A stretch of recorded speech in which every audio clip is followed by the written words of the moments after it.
Hi,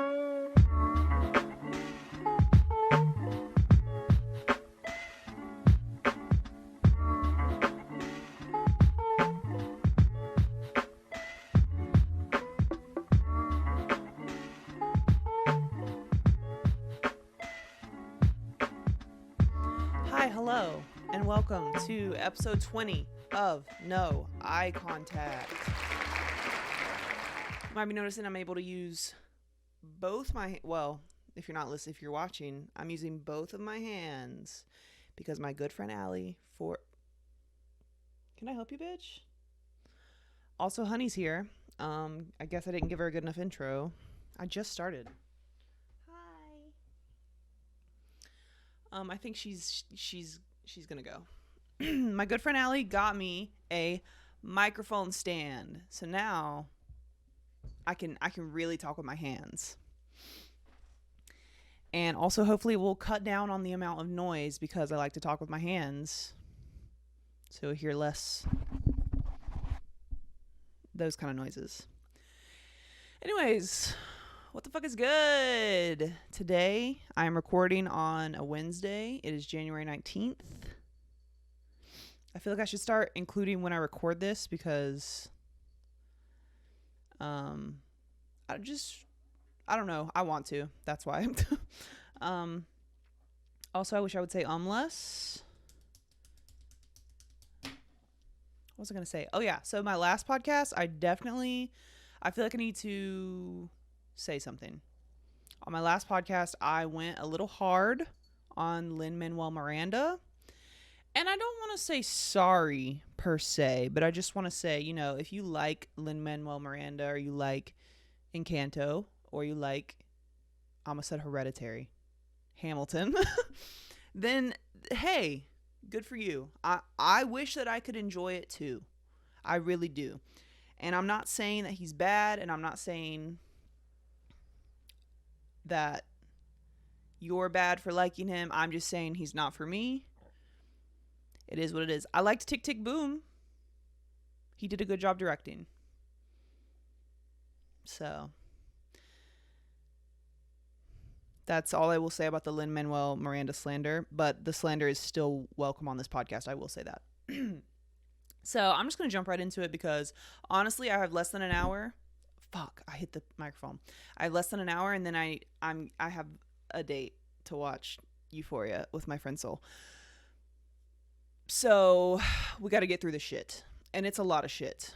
So I didn't know about this. The only friend I tried to talk to about this was my friend Erin, and Erin acted like she knew about this already. So I had never heard about this. So I was listening to this podcast I like called Bingetopia, which is also a great podcast. And they mentioned Radium Girls. And I was like, this sounds like a dope ass band. What is that? Not a band. Really fucked up thing that happened. And so I spent literally this whole weekend like researching this and learning about it. And now I want to share it with you and talk about it. So Radium Girlies. So let's backtrack to 1896 when radium is first discovered by Henry Becquerel, which actually I think they like use his last name to measure radium. Like they'll be like, it's this many becquerels.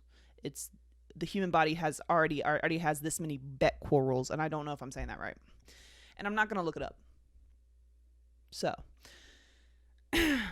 basically they discover radium and they think that it is a miracle. They think it is the best thing ever. And they named it, this is a quote, "The naming of radium dates to about 1899 from the French word radium, formed in modern Latin from radius, ray. This was in recognition of radium's power of emitting energy in the form of rays." In 1903, these two chemists, Pierre and Marie Curie, they win a joint Nobel Prize with the original guy, Henry Becquerel, for their work on radioactivity. And during this time period, again, they think it's amazing. They start putting it in everything. They start putting it in like toothpaste and like hair creams, makeup. They think that it cures cancer, so they're using it on cancer patients. And it turns out, even though they're doing this and they're giving it to the public, the scientists like understood the damaging effects of radiation exposure. And one of the guys who won the Nobel Prize, Pierre, he said in a 1903 interview, and this is a quote, "He would not care to trust himself in a room with a kilo of pure radium, as it would doubtless destroy his eyesight and burn all the skin off his body and probably kill him." He died on accident 4 years later, but Marie, his wife, I guess, died in 1934 of radiation-related illnesses from working so closely with it. It says her lab notebooks are so highly contaminated with radium that even to this day, you cannot like safely handle them, and they are just like in giant lead boxes because they're still so fucking contaminated. In 1906, this guy, Dr. Sabin von Sochocki, again, not going to look up how to say these names, just going to really just kind of wing it. He studied, quote, all there is to know about radiation under that couple, the Curies, obviously before they died. And in 1913, he developed a self-luminous paint that he called Undark. So, like, the glow-in-the-dark shit we have now is, you know, you put it in the sun, and the sun, like, charges it up, and then it glows. But it's something with zinc sulfide and radium. They, like, mix it, and basically it's, like, you don't have to charge it in the sun. It just already is glow-in-the-dark because of the radium. But so he uses this paint called Undark to paint specifically for the military watches, airplane dials, nuclear panels, instrument dials, aircraft switches, watches. And then he's hired by the United States Radium Corporation, which is in New Jersey. Okay. Then in 1917, he himself, Dr. Shoshaki, this is a quote, so heavily contaminated with radioactivity that his presence caused false readings when measuring the levels of purity of radium salts taken in the electroscope laboratory at the plant. And then in 1928, he dies at age 45. So, again, so people think it's like a fucking miracle product, and they think that it can cure a bunch of illnesses, including cancer. And this is what I read about them, because I was like, how did they think that, what were they doing with cancer? So this is crazy, and this is a quote.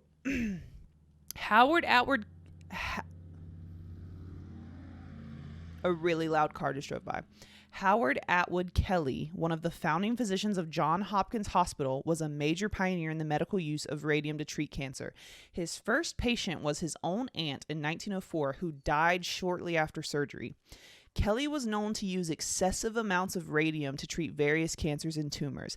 As a result, some of his patients died from radium exposure. His method of radium application, this is insane. His method of radium application was inserting a radium capsule near the affected area and then sewing the radium points directly to the tumor. He would literally insert radium into your cancer and sew you up and be like, that should fix it. And then most of them fucking died. There was also a lot of like medicines and shit that they were putting radium in. They were using nasal radium irradiation on children to prevent middle ear problems or enlarged tonsils from the 1940s to the 1970s. Used in medicine to produce radon gas used as a cancer treatment, but then it was discovered that radium exposure can lead to anemia, cancer, and genetic mutations. So I read about this one specific radium product called Radithor, and it was a patent medicine. It was a triple distilled water containing radium. And it was, it can cure headaches. It even said like it could cure impotence, which I had to Google what that is, and it's erectile dysfunction. They were like, oh, this shit will give you boners. This shit makes you hard. And also it'll take away that goddamn headache. And it did other stuff. I can't remember what it said. So the owner of Raditor was William J.A. Bailey. He was a Harvard dropout and not a medical doctor at all. And he advertised this water as, quote, a cure for the living dead and, quote, perpetual sunshine.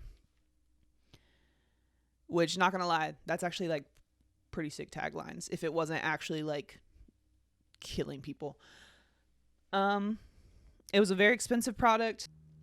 And I think the big thing that made it finally people were like, okay, maybe this is not good for us, was there was this very famous rich American socialite, which to be honest, I don't even know what that means. I don't know what a socialite, you know what, I'll Google that. What the fuck is a socialite?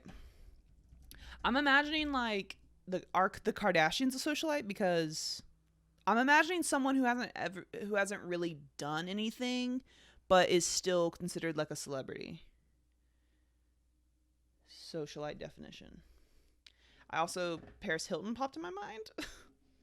A person who is well known in fashionable society and is fond of social activities and entertainment. Okay, so just a celebrity? What does that mean? Is socialite a derogatory term? Apparently in India, it is a derogatory term. When I Googled socialite, it says American socialites, and there's like four people. So I don't know who these people are, but one of them is Paris Hilton. So a socialite is a person, typically a woman, from a wealthy and possibly aristocratic background who is prominent in high society. A socialite generally spends a significant amount of time attending various fashionable social gatherings instead of having traditional employment. Okay, yeah, so literally just basically a influencer.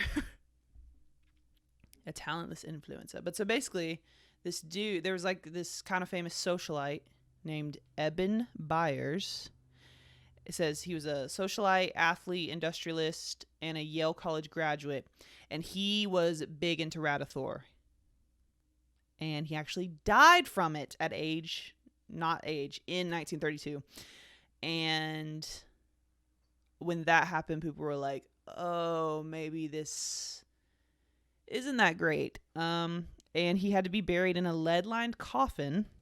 And he was exhumed in 1965 to be studied, and his remains were still highly radioactive. And his death led to the FDA strengthening their powers, and it also led to the downfall of most radiation-based patent medicines. And in 1990, Wall Street Journal published a article about his death titled, "The Radium Water Worked Fine Until His Jaw Came Off." Mic drop. Pretty iconic. So back to the paint. So Undark, this paint, it is a mix of glue, water, and radium powder. This is a quote. "The key ingredient was approximately 1 million times more active than uranium. It was used to paint glow-in-the-dark watches, nuclear panels, aircraft switches, clocks, and instrument dials for World War I and World War II. Mainly for World War I, because by the time World War II rolled around, this shit had gone down. So, the company that hired that guy who made the paint, U.S. Radium Corporation, they are in Orange, New Jersey. I keep touching the thing. They're in Orange, New Jersey. And listen to this shit. So, the management and the scientists of the company knew that, it was a little bit dangerous to be handling radium. So they would wear masks, gloves. They would have lead screens. They would use tongs when they handled the radium. But they did not protect their workers like that. They hired a bunch of young women to paint all like numbers on all these dials and clocks and shit. And the reason they hired young women is because they were like, oh, they have small dainty hands, so they can paint the numbers easier. And they told them like it's completely harmless. And they were still also being like, radium's a miracle thing, blah, blah, blah. It's good for you, blah, blah, blah. And so they told them that in order to get like the most fine line you can get, you needed to like have your paintbrush in a point. So between each time you painted, you needed to dip it in your mouth to like make the paintbrush point. And so they were literally like told to do, it was called like lip dip paint. And so between each time they're putting fucking radium in their mouth. And they're also being told like, again, they think it's fine. Oh, and they're being paid, here's how much they're being paid. So in peak production, they were making 55,200 dials made per year per dial painter. The rate was 250 dials a day at a penny and a half per dial, which was $3.75 a day, which was considered a good pay at that time. And then for fun, these women, because the shit's like glow in the dark and they just think it's like magic. They would like paint their nails with it. They would paint their teeth with it. They would like paint their face with it. And some of them would like decorate their hair with it. And they would like go out dancing at night. And like, they thought they were the shit. And they're being like encouraged. They're being told it's fine. It's completely harmless. Like, fucking keep putting the shit in your mouth so you can push out more dials so I can pay you more money. So we can make more money. So as early as 1917, dial painters and other workers started to become aware of their deteriorating health conditions. The first people to really notice were dentists. Dentists began to see a lot of dental pain, loose teeth, lesions, ulcers, and failure of tooth extractions to heal. And there's the first written reference by a dentist in 1924 named this Radium Jaw. And this is a quote, it's a painful swelling and porosity of the upper and lower jaws that ultimately led to many of their deaths. And I saw it being described as a honeycombing of your jaws. Like literally their jaws just started like,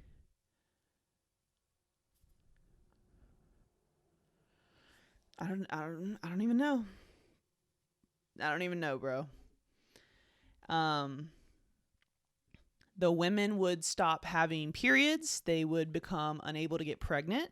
If they were already pregnant, they would usually have stillbirths, or the doctors would encourage them to terminate the pregnancy because they were like, this is a quote, would not permit development of the fetus. Like, because it caused so many fucking like birth defects and shit. And there were also extreme deformities in body structure, fractures, and shortening of limbs. So here's like kind of a timeline now of this shit as the shit gets rolling. So 1923, the first dial painter dies. And before she died, her jaw fell away from her skull. Her fucking jaw fell off of her head. 1924, U.S. Radium hires a Harvard physiologist consultant, but would not let him publish his findings that said that the dial painter's medical problems were caused by radium. The company even went so far as to create a fraudulent positive report under his name to the Department of Labor, which they like later found out was fraud. By 1924, 50 women who have worked at the plant are sick and dozens have died. Can I help you, bitch? Honey's here.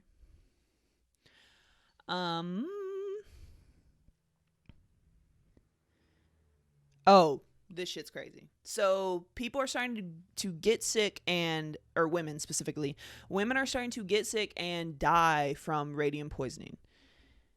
And when they try to, speak out about it or ask questions or anything, the company starts urging medical professionals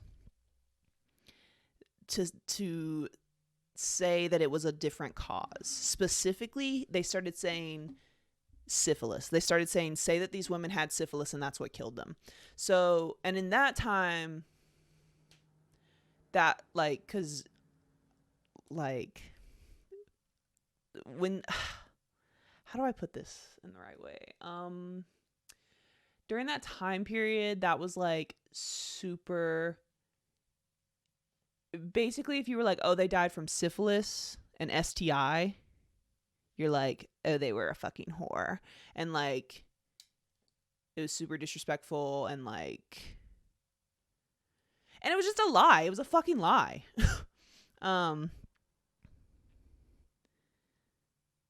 And so, yeah. So also it, like, attempted to smear, that's what I'm trying to say.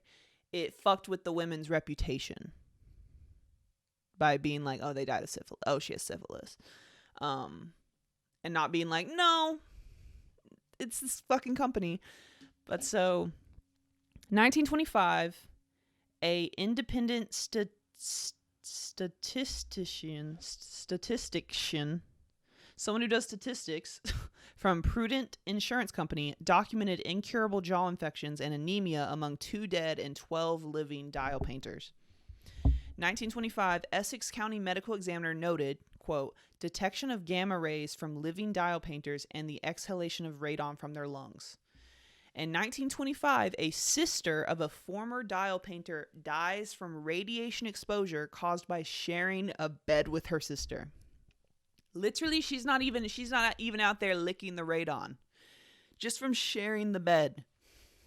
And then Chief Medical Examiner Harrison Stanford Martland in New Jersey published a report in 1925 that identified the radioactive material the women had ingested as the cause of their bone disease, anaplastic anemia, and ultimately death. 1926, U.S. Radium stops production of radium salts, closes their New Jersey plant, and moves to New York City.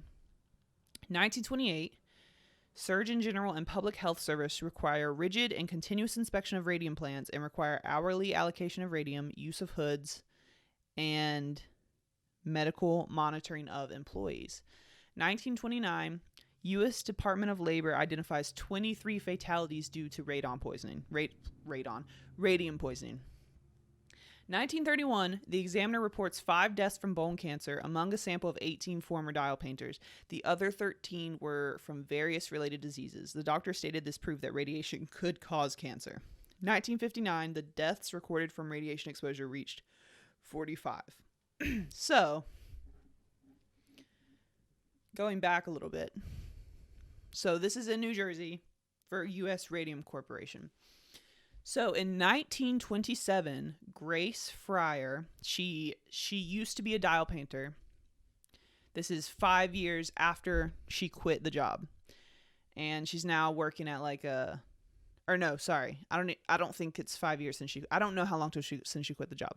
It's 5 years since her symptoms began, okay? And she decides to sue U.S. Radium Corporation for, letting her ingest a harmful fucking chemical that is literally killing her. And it took her 2 years to find a lawyer who was even willing to, like, take on the case of this giant fucking corporation. And so once she finds the lawyer, once she, like, makes her lawsuit, 4 more sick factory workers join her.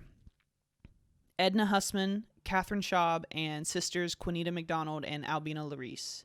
And they become known as Radium Girls. In 1928, they had their first court appearance, and 2 of them were bedridden, and they were all so, like, sick and weak that none of them could raise their arm to, like, take the oath. And Grace was unable to walk and needed a back brace to sit up and had lost all of her teeth. Oh, God. For the next hearing, they were too ill to go, all of them. And it just kept getting pushed back by U.S. Radium, kept getting pushed back. And then before the, like, big trial, an out-of-court settlement was reached. US Radium was basically like, hey, we'll give you like a shit ton of money to like shut the fuck up. And so they agreed not to hold US Radium liable. Oh, also they were given this offer because like they weren't really expected to live much longer. So, sorry, let me back up. An out-of-court settlement was reached, and the women reluctantly accepted the offer as they were not expected to live much longer.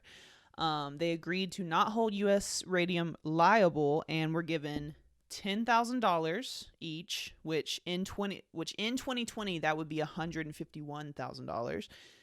They were given $600 per year, which would in 2020 would be $9,000 a year. And then they were also given $12 a week, which in 2020 would be $200 a week. And then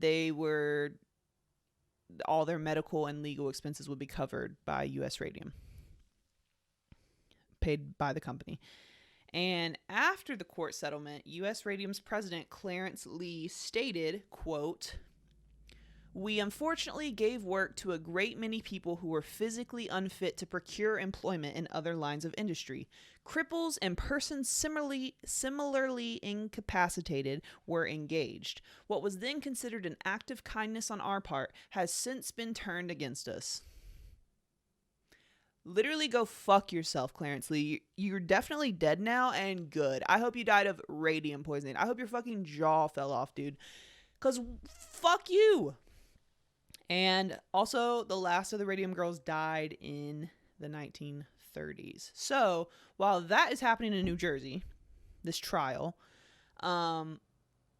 in Illinois, Ottawa, Illinois, there is another company that paints dials. It's called Radium Dial Company. And they use the same method. Lip, dip, paint. Lip, dip, paint. Lip, dip, paint. And, you know, the female workers started showing signs of radium poisoning in 1926 to 1927, and they did not know about like the hearings and trials in New Jersey happening. And so Radium Dial Company starts giving physicals and tests to determine the toxicity of the radium paint to its employees, but the company never told the employee the results. Probably because they didn't like the results. It meant they would have to shut down, and they wouldn't make the money they were making. And what's a few jaws on the floor if you're making money, you know? As a shitty way to try to make it better, the company released these like glass pins that held the paint so that the women wouldn't have to lick it, right? But it slowed them down, and they weren't able to make as many dials, and they were getting paid per dial. So a lot of them just ended up going back to licking it because they got to make that coin.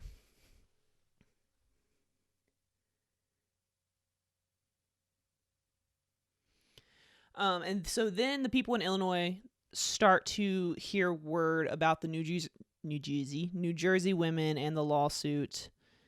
It's starting to get some like media traction. And they were assured by their company that radium is harmless. These are crazy bitches.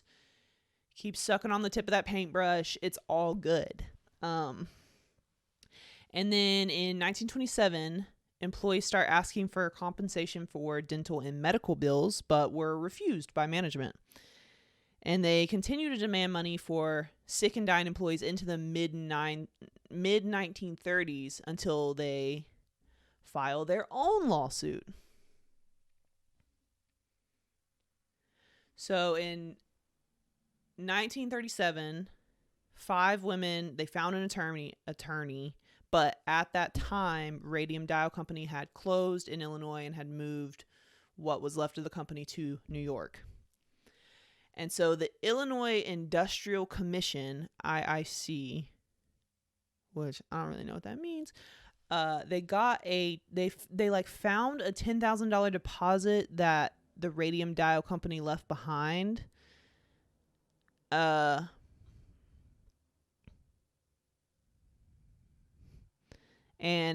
or it like left for the IIC, and it like the Radium Dial company disclosed to the Illinois Industrial Complex Commission, not complex, that they couldn't cover the insurance costs of their employees. So they were just like, here's $10,000. Fuck you, we're going to New York. In 1938, the Illinois Industrial Commission ruled in favor of the women, but Radium Dial kept appealing it over and over and over. Like literally kept fucking appealing it every single time. And it even went so far as to go to the Supreme Court in 1939, but the Supreme Court was like, I don't want to hear your appeal. And so the lower ruling was upheld, which was that the girls won. And so the case was won 8 times before they were forced to pay. Just, it's crazy. So the impact that this had, the impact is that, you know, the litigation was covered widely by the media. So luckily at that time, a lot of people were able to kind of know what was going down. It established legal precedents and triggered the enactment of regulations governing labor safety standards, including the baseline of provable suffering.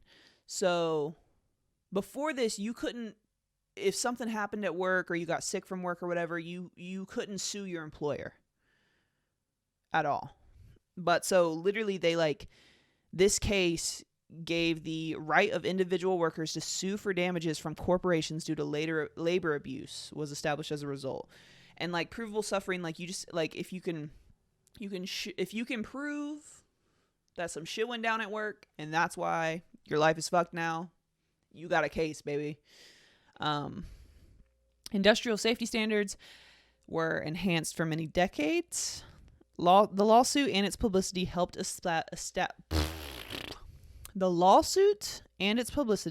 establish the occupational disease labor law.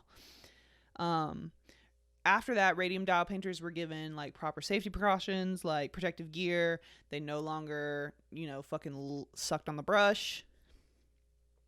And so therefore they weren't like ingesting or breathing in the paint anymore. And radium paint was actually still used in dials until the 1970s. And then in 1949, Congress passed a bill making all occupational disease I'm going to kill myself. Congress eventually passed a bill in 1949 making all occupational disease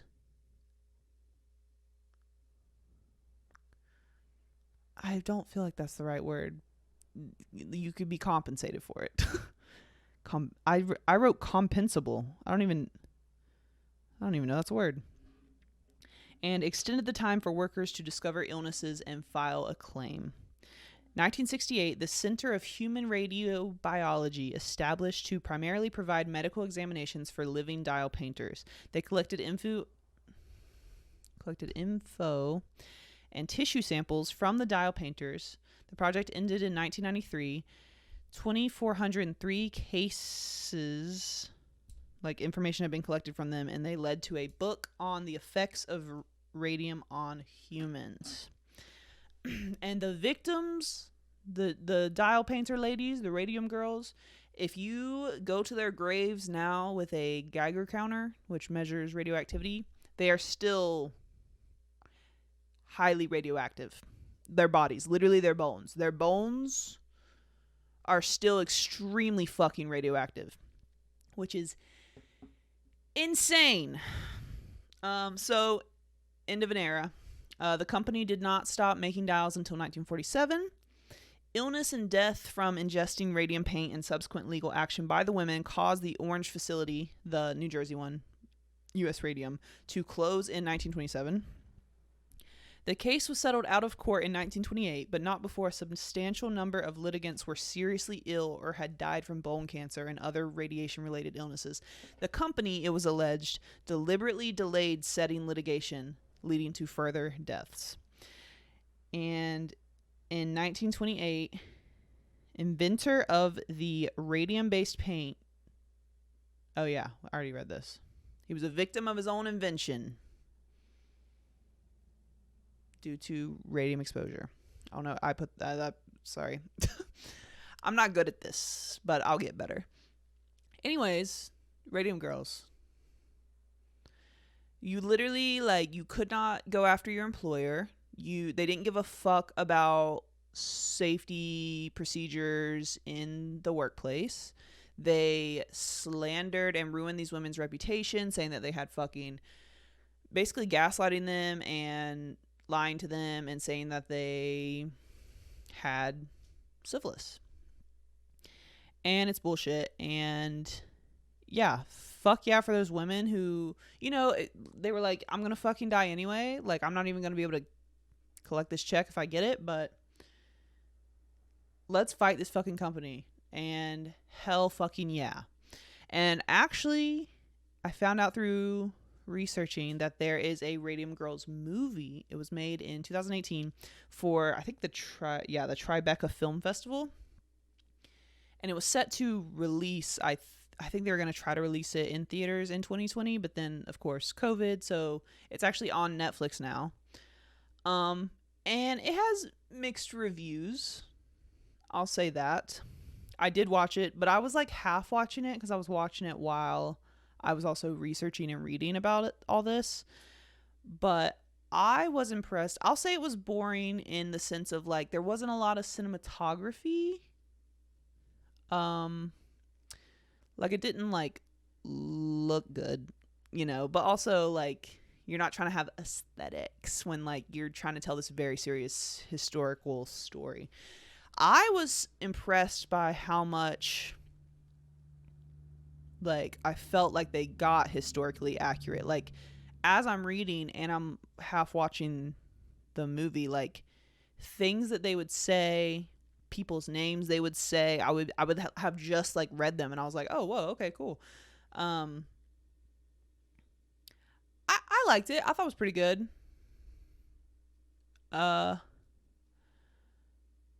It has Joey King in it from The Act and Conjuring and Kissing Booth and Ramona and Beezus. The internet loves to hate her. And I think I fed into it for a second because I just thought it was kind of funny.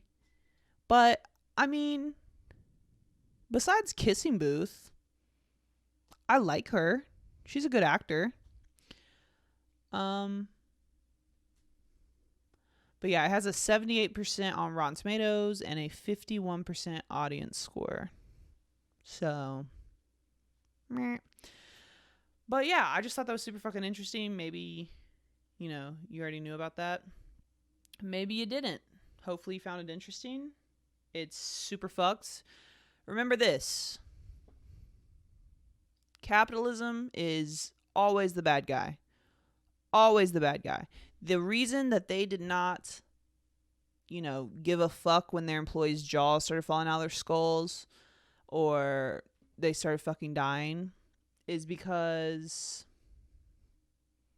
they'll just hire a new dial painter and they'll keep making fucking money.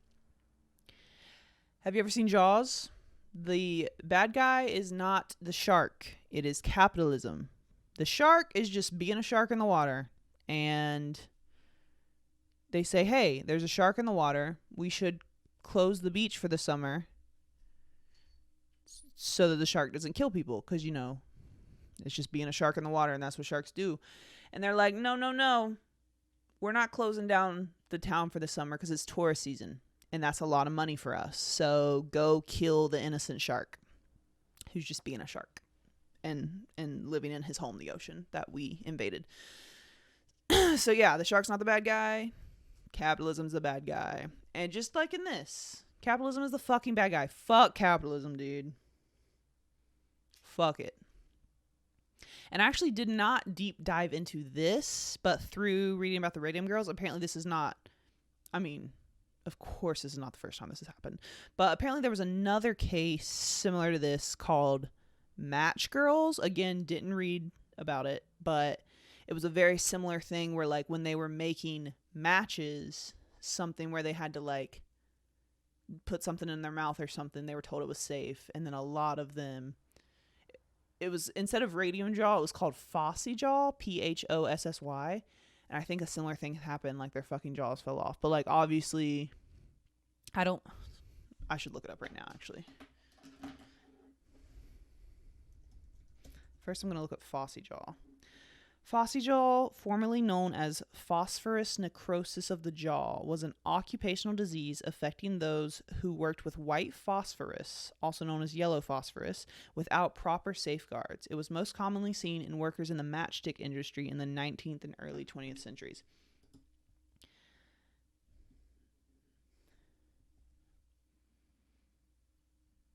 Okay, so not that their jaws would fall off, but it's like their jaws would like disintegrate back into their skulls, kind of. Like it's like they still have, your mouth is still here, but your jaw is like coming back. Crazy.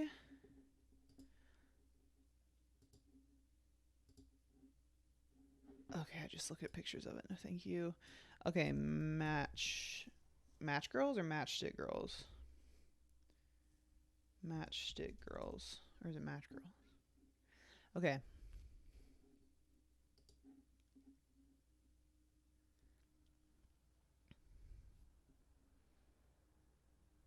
Okay, so apparently they did try to fight it. Okay, I'm just going to read this article. Again, I have not read this, so we're going to read it quickly. The story of the British Matchstick Girls who in 1888 took strike action against the dominating patriarchal world of matchstick matching isn't what matching.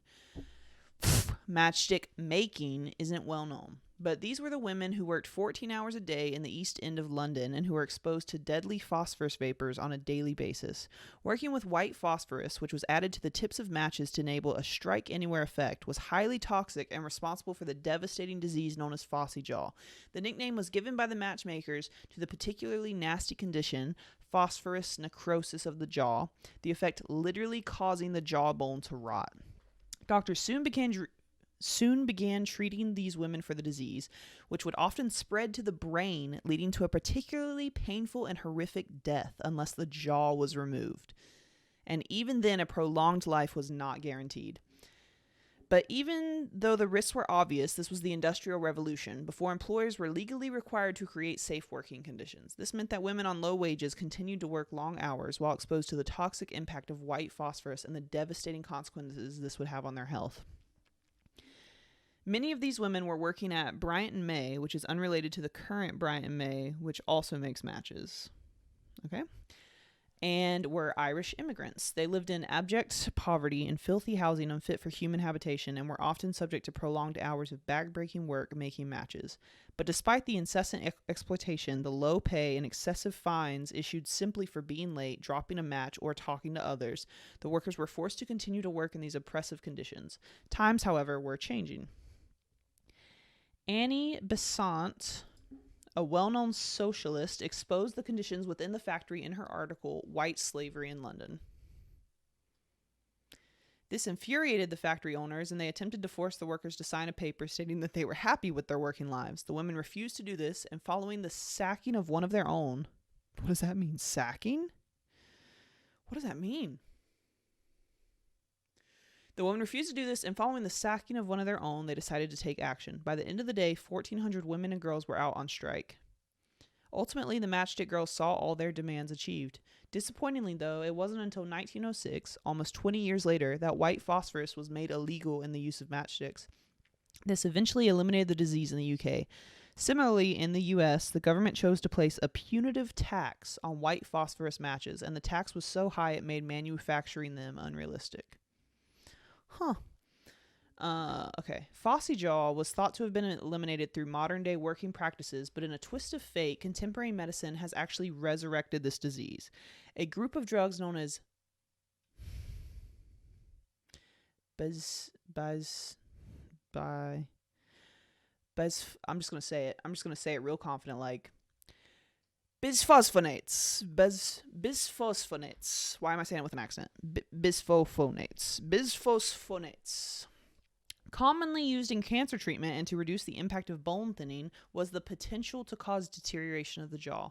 With good oral oral care and dentistry, regular checks, and antibiotic therapy, the risk is relatively low and treatment less radical. But it shows how the development of new and innovative ways of treating medical conditions that improve and prolong life can inadvertently create other problems. The story of the plight of the Matchstick Girls and many women like them tells the social injustices that prevailed throughout history. But disappointingly, such suffering continues to exist in society today. Research shows hospital staff still continue to take women's pain less seriously compared with men's pain, and that less time is spent treating women who are more likely to be wrongly diagnosed. Women, in their defiance, continue to challenge health inequality and those who seek to oppress and exploit them, not only nationally but also globally. Women in their droves are standing up for other women, as can be seen in the recent outcry across the world over vaginal mesh implants. I don't even know what the fuck that is. Women are no longer willing to accept poor health outcomes as an inevitability of their oppressed lives. Today, we must continue to promote gender equality if our children and grandchildren are to have lives that are fulfilled and rewarding. To do this, we need to be as strong and courageous as the Matchstick women to take action against the oppressive structures that continue to exist within a patriarchal society. Facts! Vaginal mesh implants? Oh, fuck. Fuck. I clicked an ad. Wait, sorry. I just need to...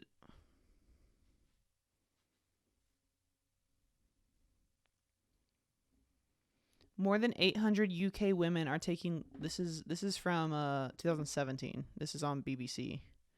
More than 800 UK women are taking legal action against the NHS and makers of vaginal mesh implants. The implants are used to treat pelvic organ prolapse and incontinence after childbirth, but some can cut into the vagina, causing severe discomfort. Some women have been left in permanent pain, unable to walk, work, or have sex. One called the implants barbaric. The UK's medicines regulator said it sympathizes with the women affected. Kate Langley had to give up her business as a childminder because the pain was so intense she could not look after the children. The surgeon who first examined her, she explained, could see the mesh tape had come through my vagina, protruding through. The mesh had cut its way through like a cheese wire. Other women reporting similar symptoms have said the perforation was so severe their partners have been injured by the mesh during sex. Miss Langley, who described the meshes as barbaric, said she has 53 hospital admissions to try and end the pain, but like many women, the mesh was so near the nerve it could not be fully removed. Holy fucking shit. She has been left in permanent pain by the implants and has nerve damage. Oh my... Holy shit.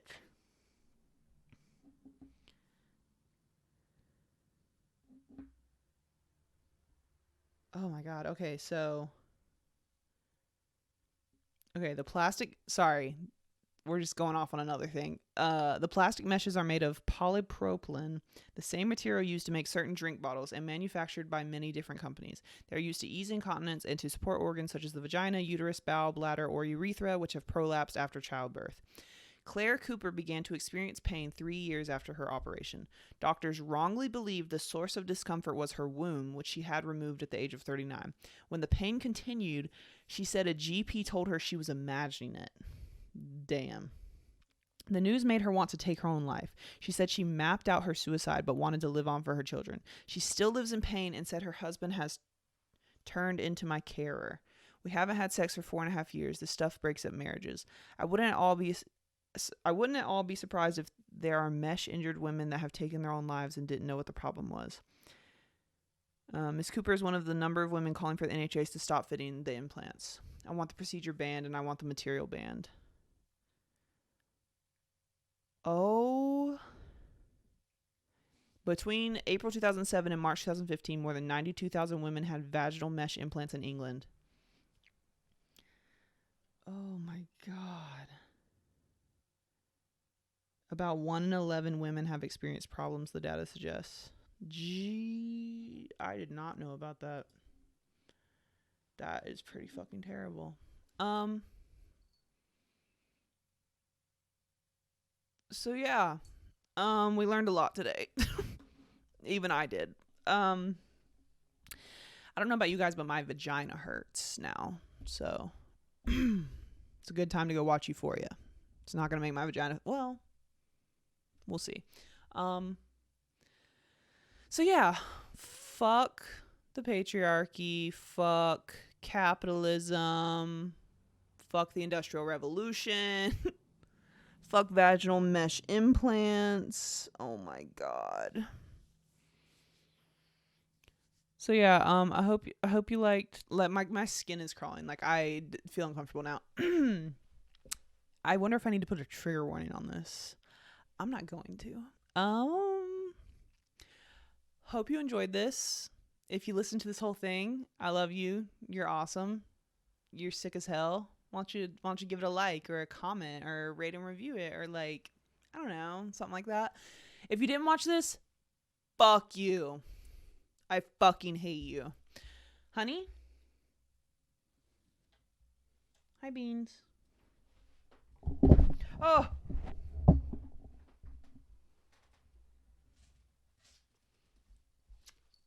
Also, thank you, Allie, to my mic stand. I really appreciate it. It did make this more enjoyable for me.